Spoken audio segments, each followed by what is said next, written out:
আব্বা দাঁড়ান, শুন না যান, একটু এদিকে আইন। কি হয়েছে বৌমা? শুনেন, তেলটা দিয়ে একটু পাটা মালিশ করে দেন তো, পাটা অনেক ব্যথা করতেছে। বৌমা আমি তোমার পায়ে তেল মালিশ করে দেবো। তো আপনার ছাড়া এই রুমে আছে কে? এই যে ধরেন, ছেলের ঘাড়ের উপর বসে বসে তো খান, একটু কাজ করে খান। আচ্ছা ঠিক আছে। দেন, তেল মালিশ করে দেন।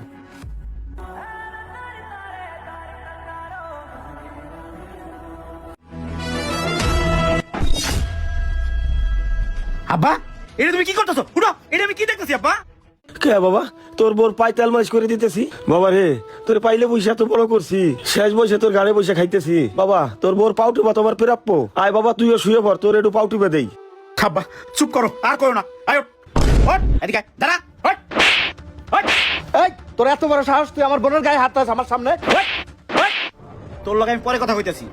এই শোন, অনেক অপমান সহ্য করছি, আর না। এতদিন আমি চুপ ছিলাম কে জানোস? দুইটা সন্তানের কথা চিন্তা কইরা আমি সংসারে অশান্তি পছন্দ করি না। আর তুই সেই সুযোগটাই কাজে লাগাইছিস। তোর আল্লাহ দিয়ে তুই মাথা উড়ে ফেলাইছিস। তুই আমার বাপের দিয়ে পায়ে তেল মালিশ করা। এই তোর কত বড় সাহস! আজকে যদি এটা তোর বাপ হইতো, তুই আমার বাপের যা মন চায় তাই কইতাছিস। আমার ছোট বেটার তুই অপমান করে পাঠাই দিছস। হ্যাঁ, তুই পাইছস কি? তোর মতো বউ আমি আর এক মিনিট রাখবো না, যে মুরব্বীদের সম্মান করতে জানে না, যে মানুষকে মানুষ মনে করে না। তাই তোরে আমি আজকে দিনের ভিতরে ডিভোর্স দিমু। আর তোরে, এই তুই আর বড় ভাই না, তুই করে একজন শাসন করছস? করিস নাই। আজকে তোর সামনে তোর বই না আমার বাপের দিয়ে পাউটি পাইতাছে, একবার প্রতিবাদ করিস নাই। আজকে তোর বাবার সাথে আমি কাজটা করতাম, তোর কেমন লাগতো? কুলাঙ্গার সন্তান। ভাই ভাইরা, এই তুই কি মনে করছো যেই বাবা সারা জীবন লালন পালন করে এত বড় করছে, আজকে তোর মতো বউ আমি এই বাপরে ভুলে যাবো? আয় বাইরা, বাইরে আমার সংসার তো বাইরা। এই শুনো না, এইবারের মতো আমারে মাফ করে দাও না।